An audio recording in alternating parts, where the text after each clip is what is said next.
Assalamualaikum warahmatullahi wabarakatuh. Pada pekan lalu kita telah mempelajari suatu ideal yang disebut dengan ideal prima. Nah, pada pekan ini materi struktur aljabar 2 adalah kita mengenal yang namanya ideal maksimal. Apa yang dimaksud dengan ideal maksimal akan kita kupas pada pertemuan pekan ini. Yang kita mulai dari definisinya, yaitu pada definisi 62.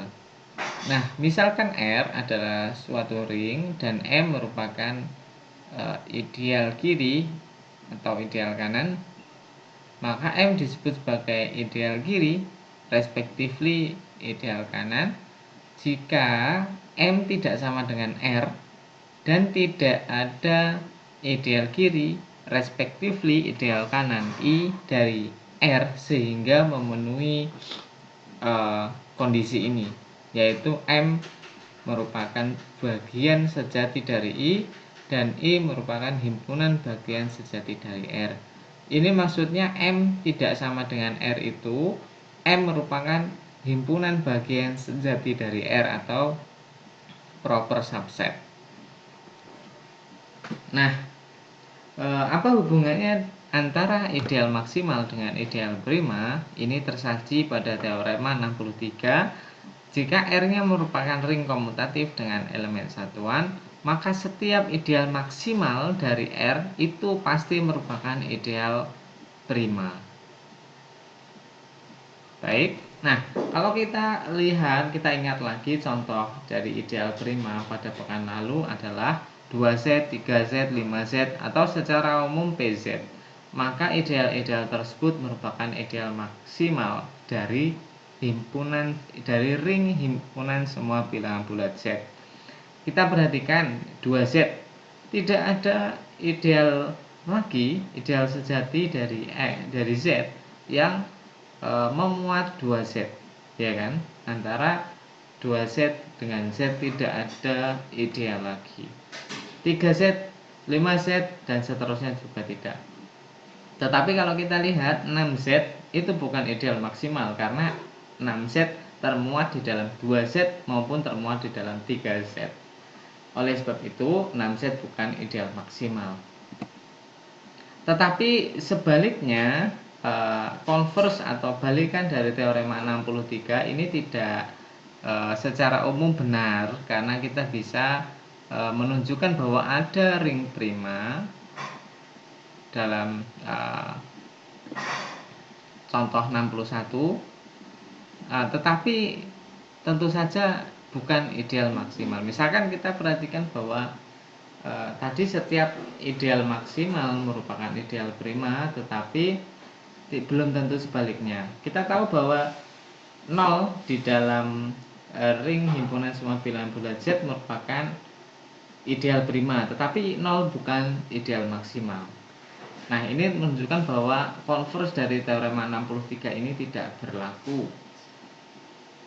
Sedangkan kapankah suatu ideal itu sekaligus ideal prima dan merupakan ideal maksimal? Itu tersaji syaratnya dalam teorema 64, yaitu misalkan R-nya merupakan prinsipal ideal domain. Nah, kita ingat prinsipal ideal domain yaitu apa? Kita ingat lagi definisinya, yaitu integral domain yang setiap idealnya dibangun oleh satu elemen. Nah, maka kondisi ini terpenuhi, kondisi ini ekuivalen. P tidak sama dengan R, merupakan ideal prima dari R. P merupakan ideal maksimal. Ini kalau kita baca dengan kata lain, R yang tidak sama dengan R ini merupakan ideal prima dari R jika dan hanya jika P-nya merupakan ideal maksimal dari R. Nah, dengan demikian kita dapatkan syarat perlu dan syarat cukup agar P merupakan ideal maksimal, yaitu dia merupakan ideal prima. Tetapi kondisinya jika R-nya merupakan prinsipal ideal domain dan P tidak sama dengan R. Karena syaratnya ideal maksimal yaitu dia merupakan himpunan bagian sejati dari ring tersebut. Nah,